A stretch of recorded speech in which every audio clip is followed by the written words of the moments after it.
Hola a todos, bienvenidos a este espacio, seguidores, donde me siento con seguidores de Cristo para escuchar su testimonio y aprender de ellos. Y hoy tengo aquí a Jeff.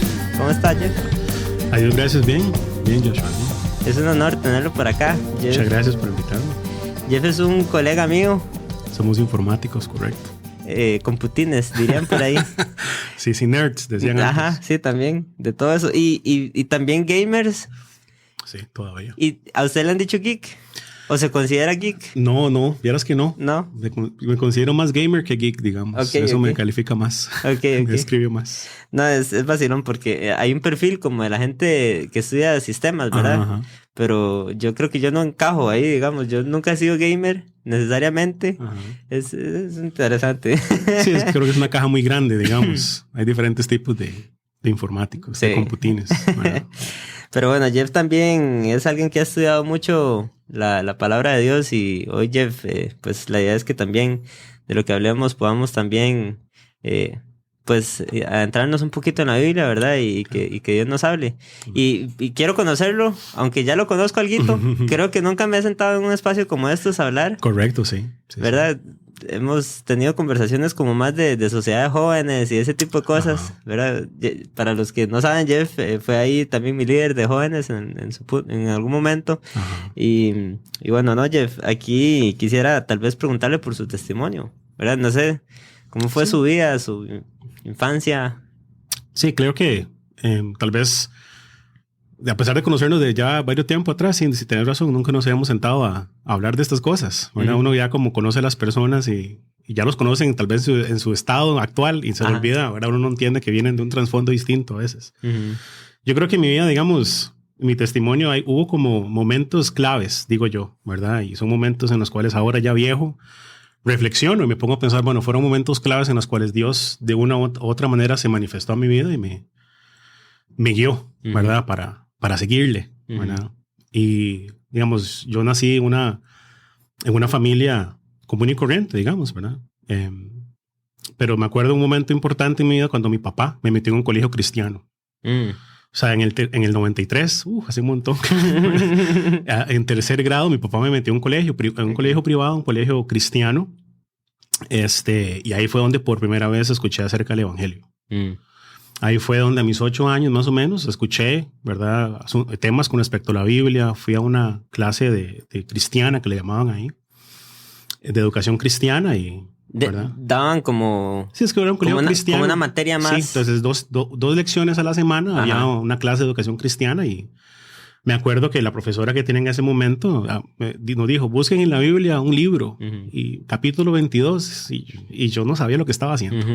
Entonces esa fue la primera vez donde estuve en contacto con la Biblia, en contacto con el evangelio, escuché acerca de Dios, acerca de Cristo, cosas básicas, digamos, que yo nunca había escuchado. Y fue un contacto demasiado inmerso, porque yo sé que en esas clases de Biblia generalmente hasta exámenes le hacen a uno y todo. Bueno, no había exámenes ahí. No. Por lo menos en mi clase, en el 93, con 8 años, nunca me hicieron un examen de teología, digamos. Okay. ¿Verdad? Sí. No es como que nos aprendíamos un catecismo o algo así, pero me acuerdo que eso fue un momento importante. Mi papá... él es un hombre que tal vez no... Mi mamá, por ejemplo, ella no es que fue atea ni nada, pero nunca me cultivaron en mi casa en comunión con Dios. Mi papá, mi mamá no tenían comunión con Dios.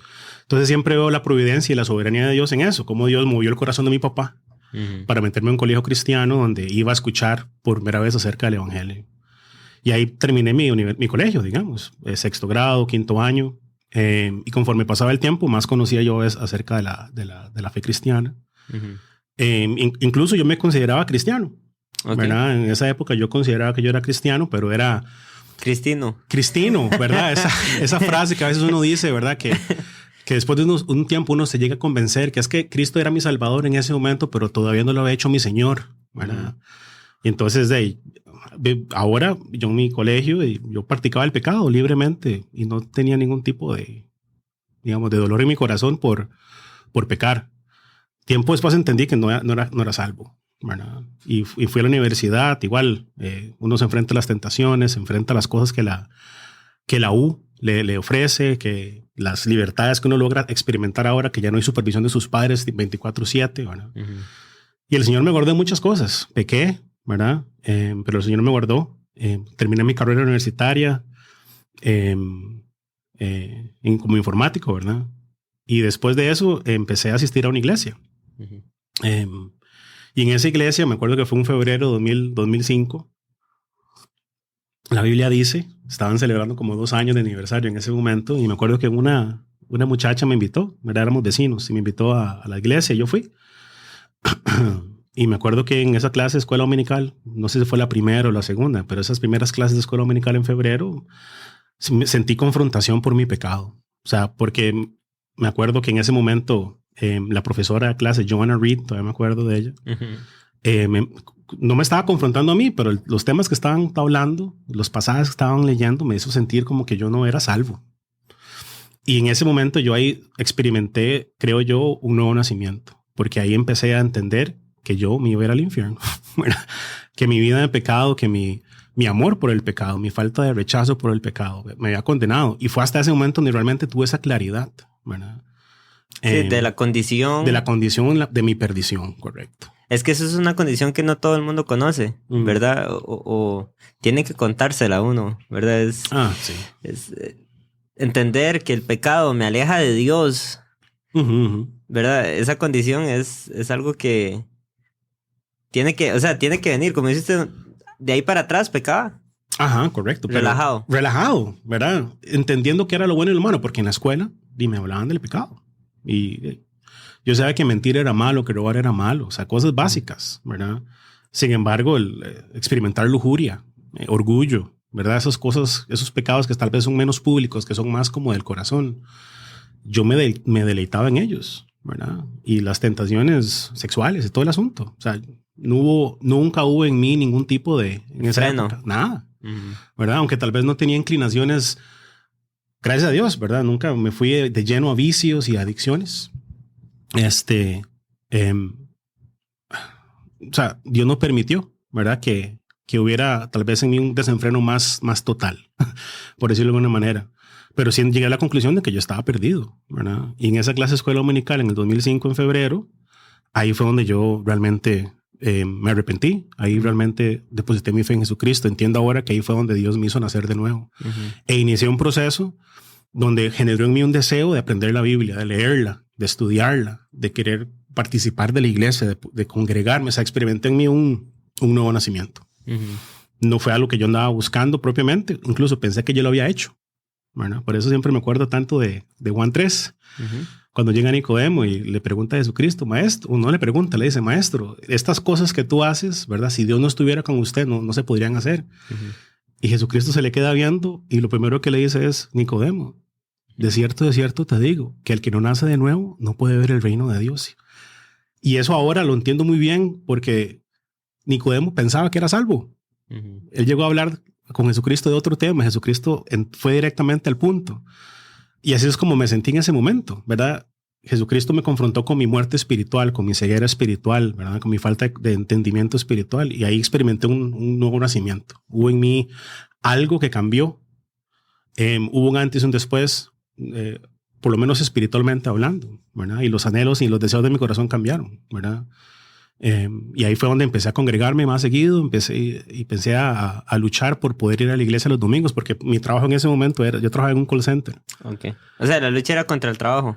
Sí, porque el asunto era entraba un domingo a trabajar, me explico, entonces tenía que ir al culto y salir corriendo para llegar a la 1 a trabajar al call center, porque a las 12 de la noche salía, entonces tenía libres como viernes y sábado, digamos, una cosa así. ¿Qué consejo le da a alguien que quiere ir a la iglesia pero tiene trabajo el día que normalmente la iglesia se reúne? O sea, hay que orar. Hay que orar para que el Señor le abra las puertas y le busque, le ayude, le dé una oportunidad de encontrar un trabajo donde le permita a usted no solamente sostenerse, proveer para su familia, pero que no lo excluya de adorarlo a él los domingos. ¿Verdad? Y hay que orar. Y uno entiende, humanamente hablando, que a veces hay que trabajar un domingo porque el trabajo te lo demanda, tu jefe te lo demanda, tu profesión, qué sé yo. Pero ojalá que eso no sea así. No debería ser así, ¿verdad? Tenemos 6 días para hacer lo que nos dé la gana. Bueno. Hay un testimonio de un pastor que llegó un señor, ¿verdad? Pastor, es que el domingo no puedo ir a la iglesia porque tengo que trabajar. Ok, no, está bien. Se fue el pastor, planificó con su iglesia, con su gente, una reunión un miércoles entre semana. Y le llegó a contar, hey, ¿vieras que ahora nos reunimos los miércoles? Ah, bueno, pastor, excelente.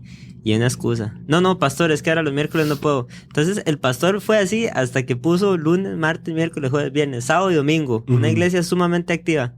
Y adivine quién igual seguía sin ir. El que trabajaba los domingos. Eso revela el corazón de nosotros, ¿verdad? Sí. Uno tiene un amor por este mundo, por las cosas de este mundo. Y Dios dice, 6 días trabajarás. 6 días, pero yo quiero 7. El corazón del hombre quiere más y no le da la posición, o sea, el lugar que Dios merece en nuestra vida, ¿verdad? Entonces, todo eso revela, ¿verdad? Nuestra inmadurez, revela nuestro amor por el pecado, muchas veces nuestra falta de amor por Dios, ¿verdad? Realmente no amamos a Dios con toda nuestra mente, con todas nuestras fuerzas, con todo nuestro corazón. Amamos al mundo con esa intensidad. Y sí, entonces, a mí, yo quería congregarme los domingos. O sea, yo anhelaba, y yo peleaba con mi jefe, pero entendía que tenía que trabajar. O sea, no es que voy a dejar botado mi trabajo y que, bueno, Dios proveerá, como dicen. No. Tengo que ser responsable. Y procuré, ¿verdad? Ser fiel al trabajo. Y después, eventualmente, Dios me dio un trabajo en Intel. Okay. Ahí fue en el 2005. Durante todo ese año que me salvó Dios, en febrero de 2005, empecé a aprender más de la Biblia. Don Edwin Arauz, ¿verdad? Saludos a Don Edwin. Él me tengo que traerlo aquí, a Don Edwin. Claro, sí. Don Edwin es un chavalazo. Tal vez después de haberlo mencionado se anima a venir porque... Sí, debería venir porque él fue clave. Él fue una de las pocas personas en toda mi vida que ha invertido en mí. Me explico, que me ha tomado como un hijo, ¿verdad? Que ha visto en mí, o que vio en mí, talento, qué sé yo, ¿verdad? Algo, ¿verdad? E invirtió en mí. Me acuerdo que... O no vio nada, más bien y quería... No. Al rato. Al rato no vio nada. Ya entendí. Sí. Falta de potencial, ¿verdad? Entonces, me acuerdo que en esas primeras reuniones en la iglesia, en ese momento se trabajaba con discipulado y eran unas lecciones básicas de teología bíblica sencilla. Y me acuerdo que a las 6 de la mañana, un sábado, Don Edwin me atendía. Iba yo a la casa de él, me daba desayuno. Y así fue como por varios meses donde yo aprendí cosas básicas de la Biblia. Después él fue el que me dijo, métate al seminario. Nunca entendí, hasta el día de hoy no sé por qué él me dijo, métete al seminario. Sí, pero ahí no sé. O sea, eso fue otros momentos como claves donde vi la provisión de Dios y me metí al seminario donde él estaba estudiando en ese momento. Y ahí estuve como 8 años estudiando. Y después me casé y dejé de estudiar porque ya no podía hacer tantas cosas, ¿verdad? Pero en ese 2005 me bauticé, empecé a cargarme fielmente a la iglesia y luego encontré un trabajo en Intel. No directamente para Intel, pero como un programador de software para ellos. De lunes a viernes. Okay. ¿Verdad? Con un colega que conocí en la universidad. ¿Vos oraste por un trabajo? Lloré muchos meses por un trabajo. Incluso cuando estaba en ese proceso de oración, Intel o sea, 2 compañías se acercaron. Ambas eran para trabajar para Intel, digamos. Una como contratista. Tenía que trabajar de lunes a viernes, de 8 a 5, trabajo perfecto, ¿verdad? Y un salario de junior, que le dicen, ¿verdad? Y para mí eso era buenísimo. Pero después también Intel directamente me contrató me buscó para un puesto de IT support, digamos, pero para la fábrica. Y era el trabajo donde había que irse a Malasia y todo el asunto. ¿Te fuiste? No, yo quería ir a la iglesia. Para mí eso fue una de las decisiones más sabias que pude haber tomado en mi vida porque yo amaba congregarme, yo tenía sed de Dios. Y rechacé una oportunidad de tal vez irme a Malasia, tener, no sé, un mejor salario, ¿verdad? Una experiencia más globalizada, ¿verdad? Ir a Malasia y Intel y tal vez un mejor salario y todo el asunto, pero yo quería congregarme. Por eso te dije, algo cambió en mí. Yo nunca antes tenía esos deseos, esos anhelos. Y ya son decisiones que no son naturales en uno, ¿verdad? Que uno llega a entender, vienen de Dios, ¿verdad? Eso es un nuevo nacimiento, es esa transformación de tu mente. Bueno. Jeff, luchaste con el trabajo, pero tal vez ahora hice la pregunta porque quería ver el tema familiar también. Sus papás, todo bien con que usted fuera a la iglesia. Mi papá, en ese momento ya estaban divorciados mis padres, entonces era solo mi mamá, yo y mi hermano, digamos. Éramos 3 en casa. Mi mamá se sentía muchos celos, que a ella no le gustaba que yo fuera a la iglesia, que pasara metido ahí los sábados con los jóvenes y qué sé yo. Hubo mucho roce, ¿verdad? Pero yo entendí que había que ir a la iglesia. Entonces tal vez podía faltar algunas otras cosas, no hacer tanta, ¿verdad? No estar tan metido en culturación y estudio bíblico, todo lo que hacían en ese momento. Pero y los domingos yo iba a la iglesia, ¿verdad? Iba sin ella, digamos. Pero ya después de un tiempo, ella accedió a ir un día a la iglesia y pareciera que se dio cuenta que no era nada loco, ¿verdad? Que no era ahí una secta, que no era, ¿verdad? Que me estaban haciendo un coco wash, ¿verdad? Porque muchas veces, porque mi mamá en su juventud, ella fue a iglesias, pero como que las dejaba, ¿verdad? Nunca tuvo una convicción de mantenerse en una iglesia. Pero al ir a la iglesia, pues con mi abuelita en ese momento incluso, y pues el pastor predicó y ellas, ¿verdad? Experimentaron algún tipo de emoción, ¿verdad? Y hicieron profesión de fe en ese momento, ¿verdad? Y se bautizaron en todo el asunto.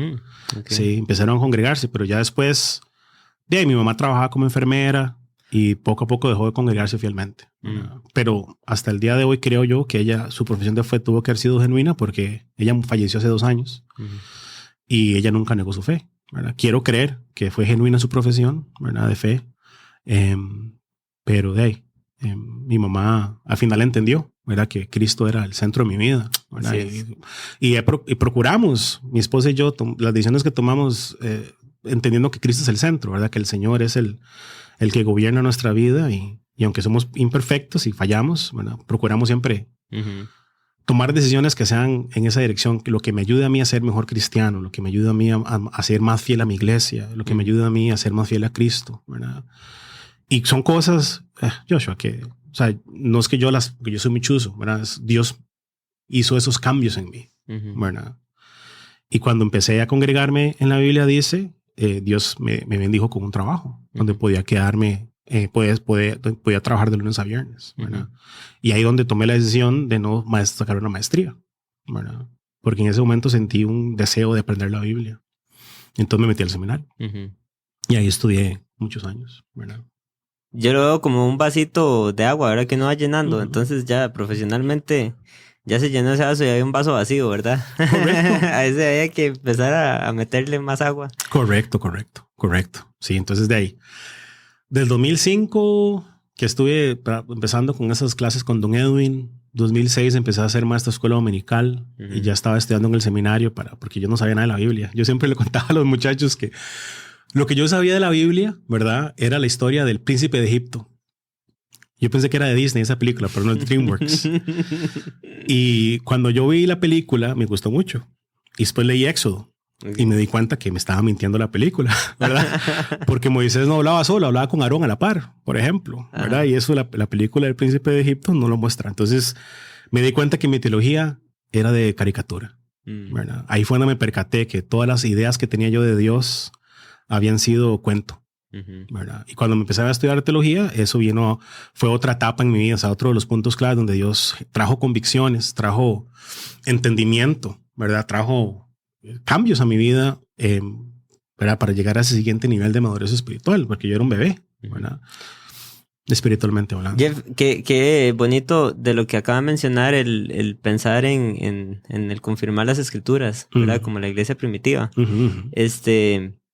Es importante confirmar en la Biblia lo que nos dicen, inclusive en este podcast. Aquí podemos leer un versículo. Correcto. Yo espero que la gente que lo escucha saque su Biblia, ¿verdad? Ya si lo está escuchando en el teléfono, lo que sea, y pueda confirmarlo, porque mucha gente dice, como la Biblia dice, ¿verdad? Juventud y un tesoro. Y sacan cosas ahí, nada sí, que madruga Dios lo ayuda. Con el mazo dando y... O sea, nada que... Ayer rogando con el mazo. No, pero ahorita lo hicimos facilón, pero es real. Sí, yo entiendo. Una congregación me invitaron hace unos días a ir, ¿verdad? Y pues yo llegué, escuché a la persona que predicó y volví a ver a mi alrededor. Absolutamente nadie tenía la Biblia para confirmar lo que la persona estaba diciendo. Sí. Jeff, yo abrí la Biblia, yo la llevaba, me puse a revisar y sencillo, así con solo haberla leído, uno se daba cuenta errores graves que la persona estaba diciendo, ¿verdad? Wow. Y entiéndase, bueno, la responsabilidad individual que hay ahí, ¿verdad? Porque uno pudiera decir, es que el pastor, ¿verdad? Pero bueno, asumamos que el pastor es una persona que de repente no nada más lo está haciendo con todo el amor del mundo, con toda la buena intención. Pero cómo esa persona va a caer en cuenta si los que están escuchándolo no se acercan y lo llevan un poco más allá. Pastor, ¿por qué dijiste esto? O sea, ni siquiera estoy hablando como de pelear y, ¿verdad?, crucificar a la persona, aunque la Biblia habla de los maestros falsos, ¿verdad?, y todo este tema. Pero yo digo, si los miembros de esa congregación sacan la palabra y llegan con el pastor y le hacen ver el error, la iglesia se edifica. Claro. ¿Verdad? Sí, la Biblia llega y la Biblia trae luz, ¿verdad? La Biblia trae la respuesta, trae la verdad. Y yo estoy seguro que esa persona que estaba al frente, porque tuve oportunidad de hablar con él fuera del espacio y yo percibí una persona humilde. O sea, no percibí a alguien que necesariamente enseñó mal con deseos de verdad, no sé. Sí, no fue el propio, digamos. No fue con una mala intención que quería enseñar cosas incorrectas. Una palabrilla domingo, exégesis, ¿verdad? Estudio de la Biblia.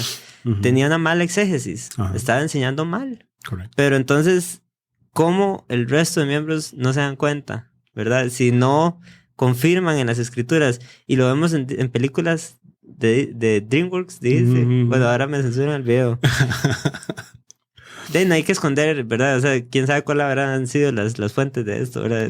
Hay gente que hace video de reacción y todo eso. Sería interesante hacer una reacción de toda la película y poner ahí pero es importante que nosotros tengamos ese deseo que usted tuvo de empezar a meterse a la Biblia y estudiarla. Sí, y no es como que todos tienen que experimentar el mismo tipo de, o sea, tomar el mismo tipo de decisiones, pero sí tal vez, o las mismas decisiones, mejor dicho. O sea, porque mi experiencia fue diferente. Sin embargo, el principio es el mismo. Hay que adentrarnos, o sea, hay que meternos en la Biblia, ¿verdad? Indiferentemente cómo lo alcancemos, ¿verdad? Hay que meternos en la Biblia y el Señor me movió a estudiar teología, ¿verdad? Yo nunca me imaginé de querer estudiar teología o eventualmente querer ser pastor, por ejemplo, que en ese momento era lo que quería. Yo quería ser maestro, escuela dominical, quería enseñar bien la Biblia, quería no mentir, quería ayudar a los muchachos, digamos, ¿verdad? Y entonces yo sabía que no tenía conocimiento, ¿verdad? Toda mi teología era de una película, ¿verdad? Ideas que uno tiene acerca de Dios, lo que a Dios le gusta, lo que Dios espera de uno, son ideas que uno mismo ha fabricado en su propio corazón, que nacen de tal vez una buena intención, pero realmente no hay teología, ¿verdad? Y a veces eso puede causar más problemas. Entonces yo asumí que ir a un seminario donde hubieran maestros, gente conocedora, pastores que habían invertido su tiempo, ¿verdad? Ahí fue donde empecé a comprar libros, a empezar a leer, no sé, biografías de teología ¿verdad? De 200 años atrás.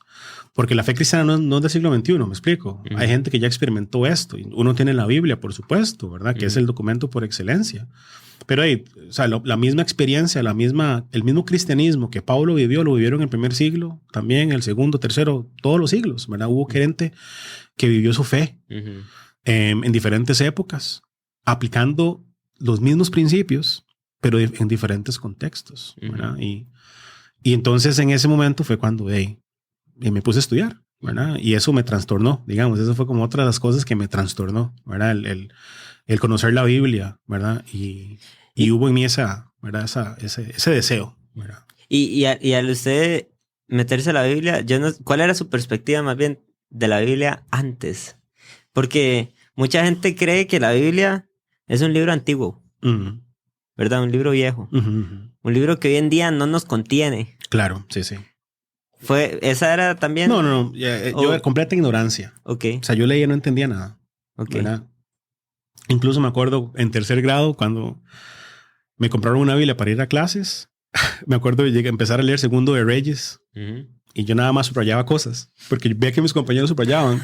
Entonces yo leía un versículo y hablaba de un rey que hizo lo malo delante de los ojos de Dios y, ¿verdad? Igual que sus padres. Y yo lo subrayaba porque me gustaba eso. O sea, no entendía. No tenía la más mínima capacidad en ese momento espiritual. Nunca puedo decir que fue locura. Nunca me dio miedo la Biblia. Sin embargo, sí me sentía, era abrumador el pensar en la Biblia. Pero yo decía, nunca me he leído la Biblia. Y yo decía, en algún momento me lo voy a leer, digamos, ¿verdad? En algún momento voy a entenderlo, porque nunca había leído Isaías, nunca había leído Éxodo, ¿verdad? Y en el seminario eso me ayudó, el hecho de exponerme a la Biblia, ir a clases de teología sistemática, ir a clases de las epístolas paulinas, ir a clases de teología del Antiguo Testamento, del Nuevo Testamento. Me expuso, ¿verdad? Leer los profetas menores, los profetas mayores. Me expuso al contenido de la Biblia. Me di cuenta que era accesible y que era relevante. Porque las historias, lo que experimentó el rey David, lo que experimentó Abraham, no son emociones ajenas a nosotros. Que tal vez no tenía un carro, ¿verdad? Pero tenía ahí un burro. O sea, me explico. O sea, no tenía... Pero era un hombre rico, tenía ganado, tenía tentaciones. Era un hombre que su fe no era tan fuerte como tenía que ser. Igual que la nuestra, ¿verdad? Entonces en la Biblia logré encontrar... Y obviamente, ese es el Espíritu Santo. No puedo decir que fui yo. Fue el Espíritu Santo trabajando en mí que trajo entendimiento y convicción de muchas de estas cosas y ver la relevancia que tiene la historia del Antiguo Testamento, la historia del Nuevo Testamento, la vida de Nicodemo, en su encuentro con Jesús, la relevancia que tiene para mí, ¿verdad? O sea, entonces es un libro que, ¿verdad? O sea, que no tiene, es atemporal, si existiera esa palabra, no tiene tiempo, ¿verdad? Porque, o sea, es impresionante lo que la Biblia tiene. Y cuando uno lee la Biblia, ¿verdad? Y uno se da cuenta de lo que hizo el pueblo de Israel, lo que hizo un rey, las atrocidades que se hicieron, ¿verdad? Y uno dice, ¿cómo es posible que esto haya pasado? ¿Verdad? Y ahora que soy papá, por ejemplo, yo, ¿cómo es posible que mi hija comete este tipo de pecados? Y después me pongo a pensar, pero ese soy yo, ¿verdad? Sí. Y lo que Israel, qué tonto Israel, pero es igual, yo soy igual de dura servicio. Entonces, la Biblia es relevante, ¿verdad? O sea, entonces no, o sea, le doy gracias a Dios porque por esas convicciones que generó en mí, ¿verdad? Ese entendimiento, aunque no lo conozco todo, no lo entiendo todo, hay cosas que todavía me cuestan procesar. La Biblia, o sea, trajo vida, ¿verdad? Fue ese trajo aliento de vida a mí, ¿verdad? Y en ese momento también trajo barba, ¿no? Ah, bueno, es que la barba fue así otro momento importante, ¿verdad? Yo quise dejarme lo más que pude y esto fue lo que logré. Yo dije, ¿viene Jeff? Sí. Eso es barba espiritual, bro. Es barba espiritual. La barba también ha sido un tema, ¿verdad? Cuando empecé a estudiar teología y empecé a leer la Biblia, a estudiar otros teólogos y qué sé yo, ¿verdad? Me encontré un libro que escribió un chavalo ahí, no puedo decir el nombre porque luego bloquean, no sé. Pero el asunto es que un librito chiquitito, porque siempre quise tener barba, digamos, siempre me llamó la atención, pero nunca pude porque en el cole no me salía, el bigote no me cerraba, pero siempre tuve un anhelo, siempre hubo un deseo de tener barba, digamos. Y me acuerdo que en el cole, cuando yo entré para quinto año, no me rasuré, digamos, parecía un ¿cómo se llama? Un homeless, más o menos como si yo no me rasurara, digamos. Sí, como estoy ahorita. Sí, pasé 3 meses no rasurarme y el bigote no se me cerró. Y en la U incluso lo que hacía era dejarme la barba y solo rasurarme el bigote. El señor Miyagi ahí. Sí, no, pero ya cerró, digamos. Pero solo andaba con chivilla yo. Y también porque soy tan cachetón, ¿verdad? A veces la chivilla ahí me tapaba la papada. También era asunto estético, ¿verdad? Pero el asunto es que cuando empecé a estudiar, me encontré este libro que se llama La Barba. Y entonces es una defensa bíblica de la barba. Entonces hablaban como en el Antiguo Testamento, por ejemplo, la barba era un símbolo de hombría. Y hubo momentos donde para humillar a un enemigo le cortaban la barba. O sea, le dejaban la mitad de la barba. ¿Verdad? E incluso en Levítico 19 hay un mandamiento. Y cuando yo saco de Levítico, pero es que es para los sacerdotes, me decían. Yo no, ahí le está hablando a todo el pueblo. Le está diciendo a los hombres y a las mujeres, no sean chismosas, por ejemplo. Hay un mandamiento, no chismorreen. Y después dice, no se corten la barba, ¿verdad? Entonces, no estoy diciendo que los que se rasuran no están cumpliendo la Biblia, porque en ese mismo capítulo habla de los tatuajes, ¿verdad? Habla de los piercings, digamos, y cosas así. Pero la barba me gusta. Y entonces el libro explicaba estas cosas, cómo es un símbolo de hombría, cómo es un símbolo de masculinidad, ¿verdad? No tener barba en el Antiguo Testamento o tener media barba era un símbolo de vergüenza. Pero al final el escritor me llevó y me llegó al final y se vea. En Isaías 56 dice que a Jesucristo le arrancaron la barba. Cuando lo habían arrestado, lo escupieron, lo golpearon, lo insultaron y le arrancaron su barba. Entonces él decía, tenía que tener la barba lo suficientemente larga para que se la pudieran arrancar. Y yo dije, si Jesucristo estuvo dispuesto a experimentar la vergüenza y que le mesaran su barba, que esa es la frase que usa la Reina Valera, 56, Isaías 56. Lo leo, dice, di mi cuerpo a los heridores, y mis mejillas a los que me mesaban la barba. No escondí mi rostro de injurias y de esputos. Jesucristo estuvo dispuesto a pagar la pena máxima por mí. Entonces, al final del libro decía, si Jesucristo tuvo barba, yo procuraré tenerla también. Y yo leí esa vara, cerré el libro y no me he vuelto a rasurar desde entonces. Qué bueno. Sin embargo, he tenido que usar otros argumentos también, porque la gente a veces no se convence de eso mismo, ¿verdad? Entonces también sé que gente, como teólogos hombres de la fe, que yo admiro, por ejemplo, de antaño, han tenido barba, ¿verdad? Me acuerdo que Spurgeon decía que el tener la barba es un acto sumamente espiritual, sumamente masculino, ¿verdad? A Nati, mi esposa, le encanta la barba, ¿verdad? Hemos tenido que negociar porque a veces me gusta dejarme el afro, ¿verdad? Entonces prefiero raparme, dejarme la barba. Una, dos. Sí, correcto, ¿verdad? Pero al fin y al cabo lo que más me interesa es que Cristo tuvo barba, ¿verdad? Y entonces de ahí, a veces... tal vez hasta un tema de conversación. ¿Por qué tienes barba? Es que mi Salvador tuvo barba. Y ahí uno se pone pandereta, ¿verdad? Y puede compartir el evangelio. Y que quede claro, yo tuve barba antes de que fuera moda, ¿verdad? Yo tengo ya 2010 fue la última vez que me rasuré. 2012, perdón. Bueno, dicen que la historia es cíclica. ¿Quién sabe hace cuánto también fue moda la barba? No, ¿verdad? Sí, pero antes de que salieran esos chavalos que cazaban patos, ¿verdad? Eso es un show que hubo ahí. No sé cuál es. ¿Usted es fan de estos chavalos que cazan patos? Y yo tuve barba antes de que saliera eso. Yo sí dejaría el título de ese libro. Yo sí dejaría el título de ese libro. En inglés se llama The Beard. Michael Bunker es el escritor. Okay. Sí, es un chiquitito librito. Está bonito para los que quieran ir y leerlo. Hablando de su vida, Jeff, Santiago 1:2 dice: hermanos míos, tened por sumo gozo cuando os halléis en diversas pruebas. Yo no sé, bueno, no quiero ponerlo en el spot, ¿verdad? Pero si hay alguna historia de su vida de la cual quiera compartirme, en donde usted tuvo que sacar este versículo y decir: necesito buscar este gozo. Interesante que ese fue el primer pasaje que prediqué en la iglesia yo. Sí, eso me acuerdo. No me acuerdo qué año fue, honestamente. No sé, fue en 2007, una cosa así. Pero cuando me dieron la oportunidad de predicar, ese fue el pasaje que prediqué, ¿verdad? Las pruebas, ¿verdad? Y siempre me llama la atención que es de esperar tener pruebas, ¿verdad? Tener por sumo gozo cuando os halléis. Y ese cuándo.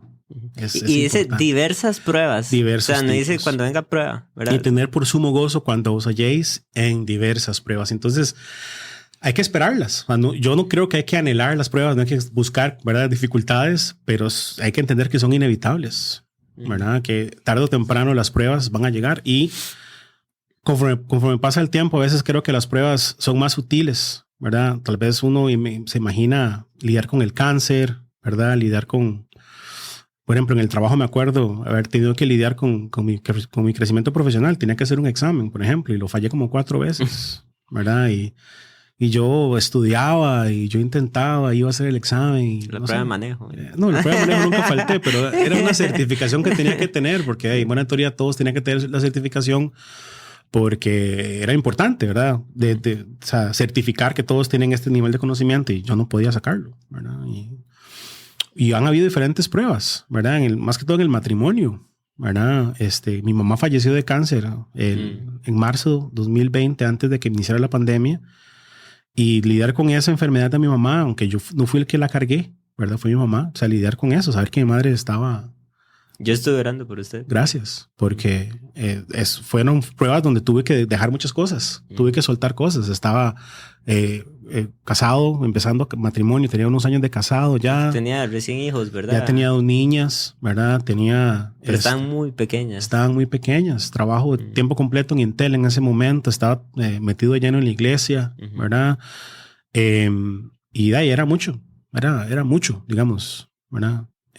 Y el problema siempre ha sido mantener el gozo. Yo creo que la clave ahí es mantener el gozo, ¿verdad? El no caer en depresión, el no abandonar la fe, ¿verdad?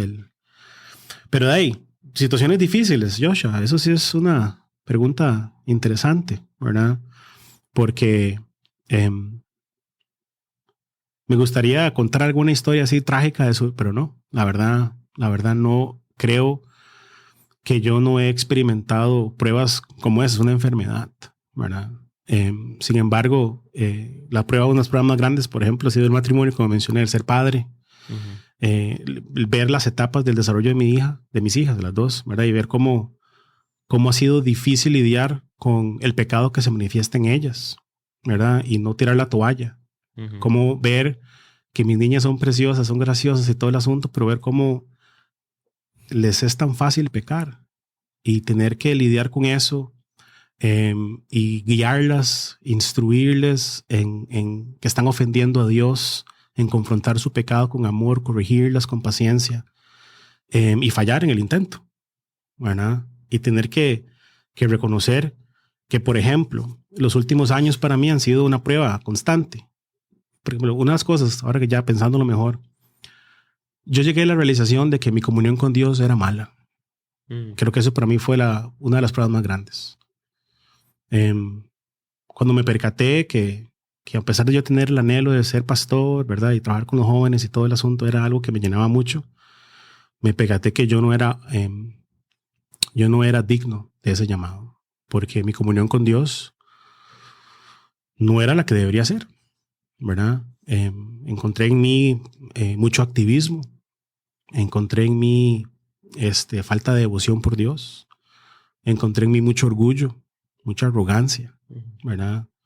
Encontré en mí faltar faltar como esposo, digamos, fallar como esposo, fallar como padre, ¿verdad? El Señor me confrontó en los últimos años, me ha confrontado de esa manera, ¿verdad? Ver cómo aunque tenía una buena intención, siempre tuve el deseo de servirle al Señor, ¿verdad? Pero no lo hacía de la manera correcta. Y perdí comunión con Él, ¿verdad? Me acuerdo de todo el proceso, hablar con varios pastores, buscar consejo en varias gente sabia. Y es que ahí es donde hay que buscarlo. Sí, ¿verdad? Y me acuerdo que me decían, de tantas cosas que hablábamos, me decía uno, es que Jeffrey, cuando alguien me dice, llevo 5 años de ser cristiano, decía él, ¿verdad? Contándome, y sin decírmelo a mí directamente, pero ¿verdad? Como contando como una anécdota. Entonces el pastor decía, si una persona llega y me dice que lleva 5 años de ser cristiano, yo asumiría que él se ha leído la Biblia 5 veces. Y cuando él dijo eso, sentí una vergüenza. Porque yo he leído la Biblia, en ese momento había leído una vez la Biblia completa, como le dicen, de tapa a tapa, por el seminario. Porque llevé cursos donde tenía que hacer lecturas. Pero no era parte de mi devoción. Yo leía la Biblia para estudiarla y predicarla. Pero pocas veces lo hacía para mi devoción con Dios. Decirle Dios, háblame y correcto. Abrirla y... O sea, hipocresía. Y para mí eso fue una de las pruebas, ¿verdad? Y reconocer, fallar, entender que yo no soy digno, ¿verdad? De asumir ninguna responsabilidad pastoral cuando ni siquiera soy pastor en mi hogar, ¿verdad? Me acuerdo, y con mucha vergüenza lo digo, pero ya lo puedo decir. Me acuerdo cuando yo me casé con Nati, o sea, nosotros oramos en los primeros tal vez 5 o 6 años de nuestro matrimonio, juntos, orar juntos. Ni con los dedos de la mano llego, digamos. Servimos en la iglesia, estábamos metidos de lleno en la iglesia, activismo por todo lado, campamentos, escuela dominical, todo lo que usted se imagina. Pero nuestra comunión con Dios no era la correcta. Y nuestro matrimonio no estaba siendo bíblico, ¿verdad? Yo no estaba cumpliendo con mi rol como hombre de la casa. No encontré mi llamado como pastor de la casa, ¿verdad? Y entonces, para mí, esa prueba generó en mí, o sea, eso me destruyó, ¿verdad? Eso trajo en mí vergüenza, ¿verdad? Y mucho dolor. Por eso tuvimos que hacer ajustes. Eso fue como un momento difícil en nuestra vida donde tuvimos que hacer cambios, porque también mi esposa lidia con ese activismo, con ese orgullo, ¿verdad? Y fue un tiempo, procuramos un tiempo de restauración, ¿verdad? Gracias a Dios no perdimos la fe, no fue que nos fuimos al mundo, no fue como que renunciamos a la fe, ¿verdad? Que las iglesias nos fallaron, no fueron las iglesias los que nos fallan. Somos nosotros mismos, ¿verdad? Cuando le damos campo al pecado en nuestra vida. Entonces, y para llegar a ese entendimiento, Dios me llevó por diferentes procesos, ¿verdad? Entonces, al estudiar en el seminario, empezar a leer y asistir a ciertas conferencias. Entonces empezaron a traer a mi vida cosas, ¿verdad? Que me confrontaron al fin y al cabo con mi ineptitud espiritual, ¿verdad? Todo bien. Una camarilla ahí. Sí. Y sí, ¿verdad? Y todavía estamos experimentando tal vez las consecuencias de eso, ¿verdad? Porque, por ejemplo, nosotros en casa, los primeros tal vez 4 años de Sofía, nosotros no teníamos la costumbre de abrir la Biblia en casa y orar juntos como familia, por ejemplo. Y la gente tal vez asume, ¿verdad? Que algún líder tiene ese tipo de devoción, o tal vez personas no están al tanto que dentro del hogar debería haber ese tipo de devoción, ¿verdad? Donde como familia juntos sacamos un rato para leer la Biblia, para adorar al Señor, para cantar. Y eso no existía, ¿verdad? Pero eso trajo a la luz mis deficiencias. Mis deficiencias como hombre, como pastor, como papá. Es que la Biblia es como un espejo, ¿verdad? Que nos revela lo que... Sí. Y muchas veces cuando creemos que estamos bien, así... Es cuando más mal a veces estamos. Es cuando tenemos que ver la Biblia para ver en qué estamos fallando, ¿verdad? Correcto. Porque es interesante. Ahora, Jeff, tengo una pregunta. Tenés todo el derecho de no respondérmela. Okay. Pero quisiera entender cómo usted supo que esto venía de Dios y no del diablo, que es acusador. Entiendo. Buena pregunta, sí. Porque... Sí, porque yo no podría decir, por ejemplo, ¿cómo sé que es de Dios? Porque está confrontando un pecado, o sea, está metiendo el dedo en la llaga y no me está tratando de vender una mentira. Me está metiendo el dedo en la llaga y está diciendo, esto es lo que dice la Biblia y vos no sos esto. Vos no tenés estas marcas en tu fe. Entonces, ¿cómo sé que es del diablo? Que no es del diablo? Porque la Biblia me está confrontando y no me está haciendo sentir o no me está permitiendo sentirme, pero no importa, ¿verdad? Pero no importa, estoy haciendo un esfuerzo, o sea, Dios acepta, ¿verdad? Él ve mis intenciones, él ve, ¿verdad? Que lo hago con una buena actitud, ¿verdad? Porque lo quiero a él, porque lo amo, porque quiero servirle. No fue del diablo, sino de Dios, porque cuando yo comparaba lo que dice la Biblia con lo que yo estaba viviendo, me di cuenta que no había una relación ahí, estaba completamente opuesto. Y fue paulatino, me explico, porque no fue algo que pasó de noche a la mañana, fue un proceso. Como yo te decía, fui a conferencias, por ejemplo, empecé a estudiar teología y después yo me percaté del rol que tienen los padres en la crianza de los niños, espiritualmente hablando.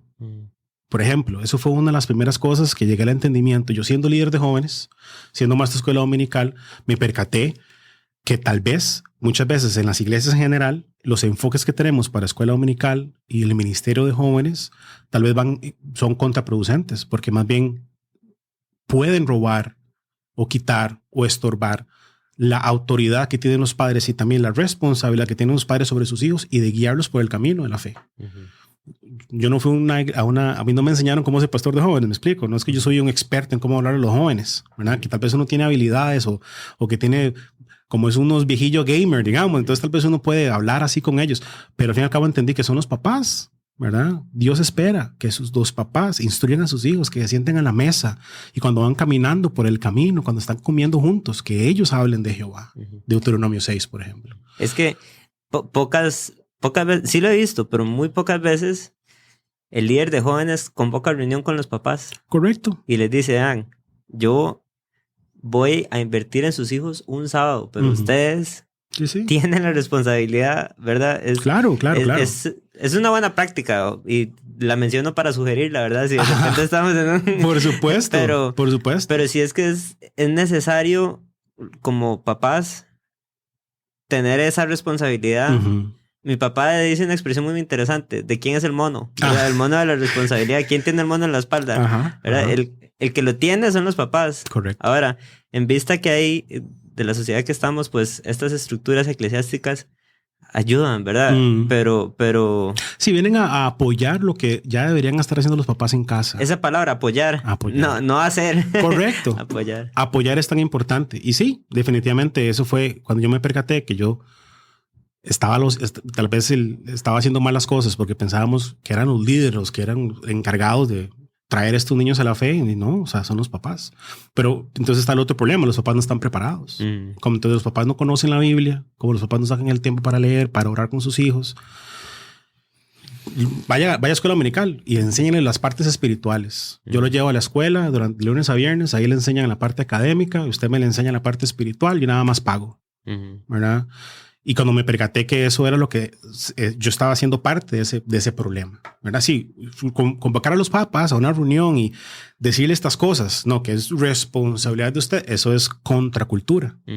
Y dentro de las iglesias en general, los papás no estamos entrenados para asumir esa responsabilidad, ¿verdad? No es parte del diario vivir, ¿verdad? Y es triste, ¿verdad? Entonces, fue paulatino. Entonces, cuando me percaté que los papás tenían que tener un rol activo en la formación de sus hijos, no yo, sino ellos, cuando me percaté que el domingo es el día del Señor, ¿verdad? Y es tan importante no separar a la iglesia el domingo. Entonces, también quise hacer ajustes porque yo decía, bueno, si hacemos actividades un fin de semana, estamos separando la iglesia. Debería la iglesia congregarse junta y adorar juntos el domingo. No deberíamos hacer nada que estorbe esa comunión, esa asamblea, ¿verdad? Porque el domingo es el día del Señor, que hay que adorar al Señor juntos como cuerpo, ¿verdad? El cuerpo no puede separarse, el domingo deberíamos estar juntos. Entonces, todo eso vino a traer, porque es que así no lo hemos hecho. Y sí, obviamente, tal vez lo hemos hecho mal siempre. Si usted va 200 años para atrás, el concepto de escuela dominical es muy, muy moderno, ¿verdad? Y el hombre que lo inventó, y eso lo aprendí en el seminario, lo que hacía era recoger niños huérfanos de la calle y los llevaba a escuela dominical para enseñarles él, porque no tenían papás.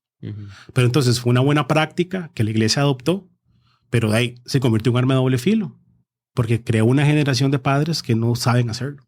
Entonces espiritualmente son huérfanos los niños. Tienen papá de sangre y carne, ¿verdad? Entonces esas cosas empezaron a generar en mí cambios, porque yo decía, entonces yo soy parte del problema, ¿verdad? Entonces Dios confrontó eso en mí, ¿verdad? Mi falta de madurez en esas áreas, mi falta de capacidad, mi arrogancia, porque yo pensé, yo puedo, o sea, yo puedo enseñar eso. No, y no debería, ¿verdad? Y son cosas que la gente a veces no comprenden, porque son como cosas muy emocionales a veces, no tanto teológicas, ¿verdad? Es como mucha emoción. Si yo te digo a vos que estás haciendo mal tu trabajo como papá, aunque te lo diga de una forma bonita, sí, a nadie le gusta, ¿verdad? Si le estoy diciendo, es su responsabilidad. No es como que, ¿verdad? Y sí, o sea, entonces genera choque eso, genera conflicto. Entonces eso Dios lo usó, ¿verdad? Sí. Porque era la verdad, era la Biblia, eran los principios bíblicos que yo no estaba aplicando. Igual es como el matrimonio. Sí, como esposo. Y iba a decir eso, sí, tal vez nos enfocamos mucho en los papás, pero gente como yo que tenemos nada más esposa, ¿verdad? Y tengo muchos amigos en una condición similar. Tenemos que entender el rol como esposos, claro, de guiar, de ser líderes espirituales de nuestras esposas. Claro, ¿verdad? Correcto. Y no, los hombres en general no estamos siendo preparados para eso. Tenemos el deseo. Joshua, yo me acuerdo, yo quería casarme. Me explico, yo anhelaba ser esposo. Y yo juré que yo estaba listo para eso, preparado. Me di cuenta que no. Había un montón de cosas que yo no sabía, que no entendía cuál era mi rol, ¿verdad? Entonces, ahí es tan importante el rol de la iglesia, el rol de los hombres dentro de la iglesia, ¿verdad? De hombres que puedan llevar a otros jóvenes y los puedan guiar, ¿verdad? ¿Y cuál es lo que pasa en la mayoría de las iglesias? Hay hombres que tienen 40 años, tienen 25 años de ser cristianos, o más tal vez. Y uno se acerca donde ellos... Y más bien no saben nada. Sí, están. Bueno, si vos sos programador y tenés 15 años programando, vos sos un experto en programación, ¿verdad? Si tenés 15 años caminando con Cristo, o sea, me extraña, deberías ser un experto, no perfecto, pero deberías haber ya caminado y haber adquirido conocimiento, experiencia y la capacidad para poder ser mentor de otra gente. Pero los hombres somos vagabundos. Los hombres preferimos sentarnos a jugar Xbox. ¿Me explico? Y no está mal jugar Xbox. Yo tengo Xbox, ¿verdad? No, y ahora nos vamos a... y ahora vamos a mejenguear tal vez. Sí. Pero el punto es, somos muy pasivos como hombres. Sí. Y entonces eso uno lo mete a su matrimonio, lo mete a su paternidad. Entonces uno es quitado. No le gusta poner el trabajo, ¿verdad? Nuestros padres, o tal vez nuestros abuelos, eran hombres más empunchados, eran hombres más dedicados, eran hombres más esforzados. Nosotros vivimos en una época más bien donde nos han hecho suavecitos, donde nos han hecho demasiado hipersensibles, ¿verdad? Jeff, y no es está que mal. La gente pero se va de la iglesia cuando le dicen a las personas lo que la Biblia dice que tenemos que hacer también. Claro, la gente se ofende. Y sí, o sea, tristemente es eso, no debería pasar, ¿verdad? No debería pasar, pero de ahí, Jesucristo vino a traer división, espada, ¿verdad? A poner enemistad entre papá y mamá, entre hijos y hijos, porque la verdad divide. Y eso es una de las cosas más difíciles del cristianismo, la exclusividad, ¿verdad? No debemos tener una pata en el mundo y en la iglesia, como dicen, ¿verdad? Es esa verdad corta y separa. Y dice la Biblia que si somos amigos del mundo, nos constituimos enemigos de Dios. Correcto. ¿Verdad? Correcto. Apocalipsis también menciona 3:20, creo. Por cuanto no eres ni frío ni tibio, te vomitaré de mi boca. Correcto. Le damos asco a Dios. Sí. Le damos asco a Dios con nuestra frialdad espiritual. Él preferiría que fuéramos completamente paganos. Y que nos alejemos de él. Ajá. A estar ahí, jugando a medias, teniendo doble ánimo, como también dice Santiago. ¿Verdad? Que eso es de doble ánimo. Hay que purificar nuestros corazones, los de doble ánimo. Los de manos sucias, hay que limpiarnos. ¿Por qué? Porque hay que arrepentirnos de nuestro pecado. Y sí, hay que confrontar el pecado. ¿Verdad? Y sí, a la gente no le gusta que le señalen, porque la gente, ¿verdad? O sea, por eso es, y creo que es un problema más grande, ¿verdad? No es, o sea, la sociedad y la falta de predicación cristocéntrica, bíblica, ¿verdad? Como fuiste a la iglesia, el chaval empezó a hablar de cosas y pues que él quería con una buena intención, pero hemos formado gente que nada más escucha y no tiene el conocimiento para poder decir no, eso está mal o es incorrecto, porque no ha sido instruido y tampoco ha sacado el tiempo. Entonces, como los dos son culpables, ¿verdad? El maestro que enseña mal y la otra persona que se cree la mentira, ambos son culpables del estado espiritual en la que estamos actualmente. ¿Verdad? Y eso fue una de las confrontaciones más grandes para mí, ¿verdad? Ok. Jeff, tal vez aprovechando que estoy en un espacio con usted que tiene tanta barba. También. Tanto conocimiento bíblico, bueno, o al menos estuviste en seminario y etcétera. Y este podcast se llama Seguidores, ¿verdad? Y seguidores de Cristo. Entonces, me gustaría sacar un pasaje que habla de Cristo en su esencia, ¿verdad? Y es de Juan 1. Cada vez que dice verbo, estamos hablando de Cristo mismo, ¿verdad? Dice Juan 1:1, en el principio era el verbo, y el verbo era con Dios, y el verbo era Dios. Todas las cosas por él fueron hechas, y sin él nada de lo que ha sido hecho fue hecho. En él estaba la vida, y la vida era la luz de los hombres. La luz en las tinieblas resplandece, y las tinieblas no prevalecieron contra ella. ¿Puedo seguirlo leyendo? Me gustaría dejarlo hasta ahí. Pero, y creo que esto se presta como para hablar toda una hora, ¿verdad? De este tema. Pero Cristo vino a la tierra siendo Dios mismo. Entendemos en el cristianismo una Trinidad. Dios Padre, Dios Hijo y Dios Espíritu Santo. Pero al final los tres son Dios. Correcto. En este pasaje estamos hablando de Cristo mismo, ¿verdad? Eso me explota la mente. Sí, es difícil entender el concepto de la Trinidad definitivamente, ¿verdad? Y yo soy de los que he llegado al entendimiento que cuando uno menos trata de explicarlo, es mejor.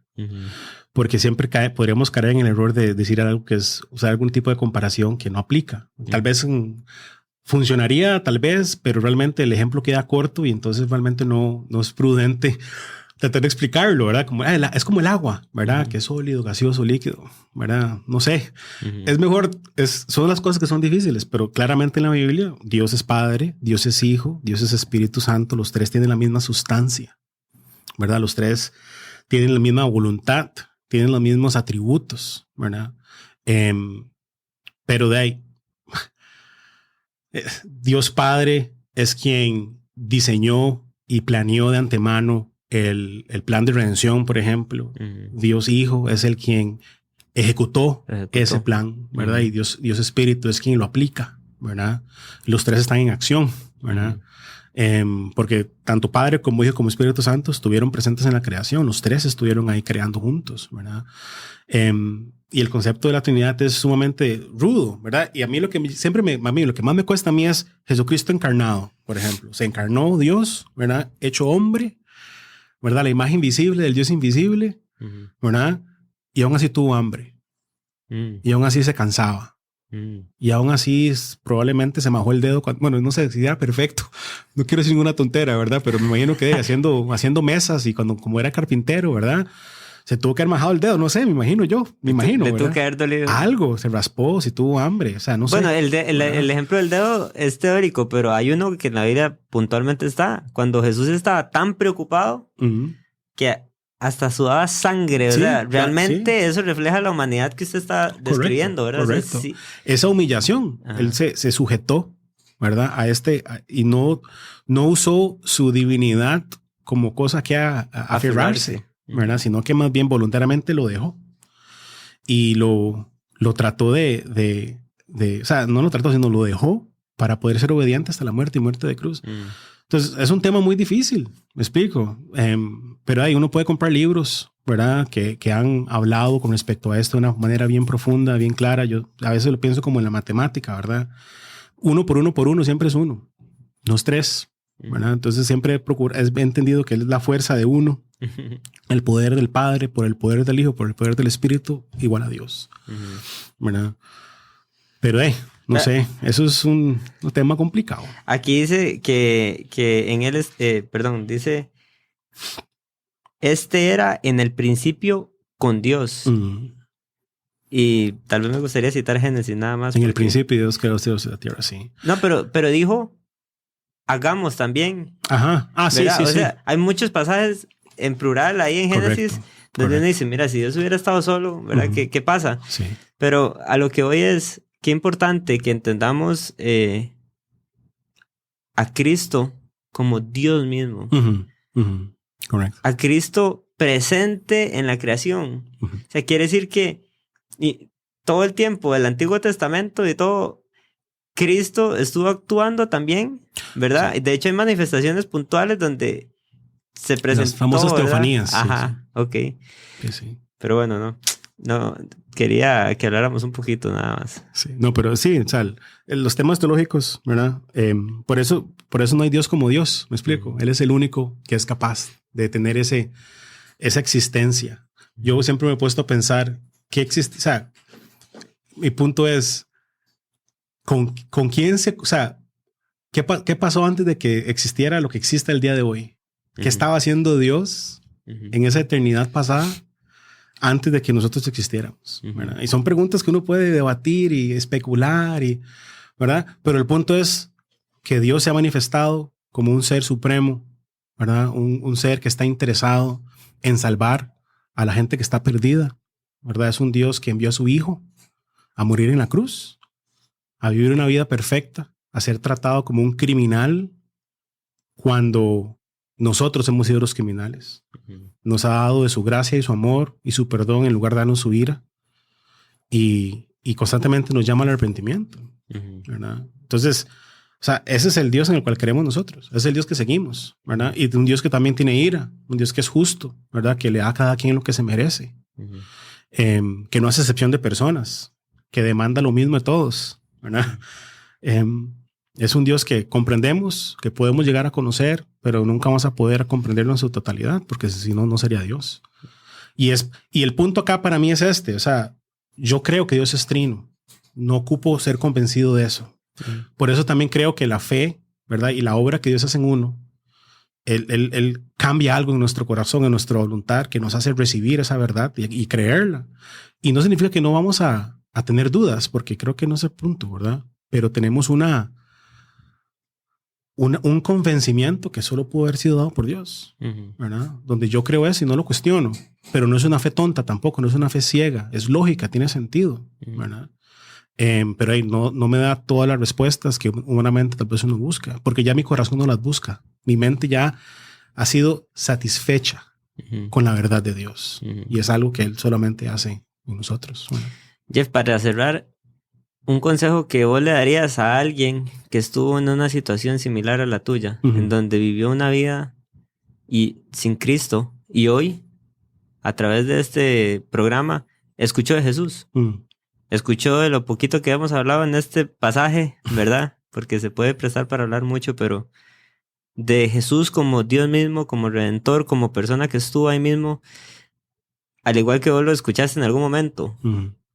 ¿Qué le dirías a alguien que que dice, mira, ¿qué será ese Jesús, verdad?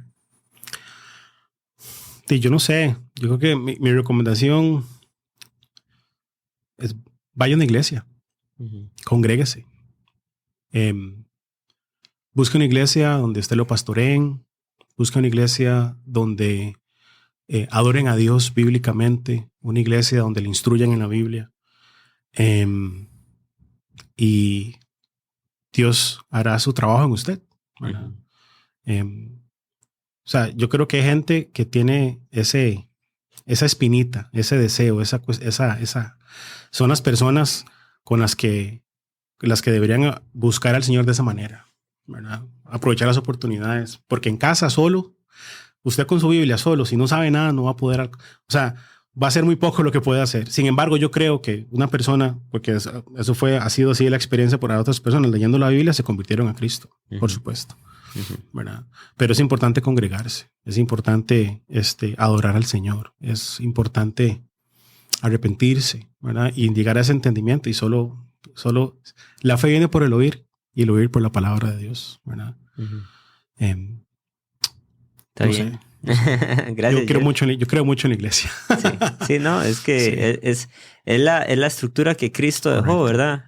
Se fue al cielo, nos mandó el Espíritu Santo. Y nos dejó ordenanzas, claro, a través de la iglesia. Si hacemos a un lado la iglesia, le estamos diciendo a Cristo, su esposa es fea. Correcto, no me interesa. Ahora, tal vez me puse ya demasiado, no hemos explicado qué es esto, ¿verdad? De que ahorita, digamos, en este espacio, de que Cristo es la esposa de la iglesia. Sí, eso ya perdón, que la iglesia es la esposa de Cristo. Sí, lo dije al revés. Y es un tema teológico que pudiéramos en algún momento hablarlo o algo así. Sí. Yo tengo deseo también de empezar a pues tocar algunos temas bíblicos y bueno, ahí lo anoto en la lista. Claro. Pero es una bendición lo que Cristo nos dejó, ¿verdad? Y hay que atesorarlo. Jeff, muchas gracias por este espacio. Tal vez antes de cerrar, me hubiera gustado, no sé si tiene alguna historia más que quiera contarme o algo que tal vez no se lo pregunté. No. Sí, creo que hablé de tal vez lo que había en mi corazón. Hablamos de Barbas, ¿sí? Hablamos de mis hijas, hablamos del matrimonio, de mi esposa, del trabajo, iglesia. De la iglesia, hablamos de todo. Sí, sí. Se vale, Jeff. Entonces dejémoslo aquí. Muchas gracias por este espacio. Gracias, Joshua, por tenerme. Pura vida.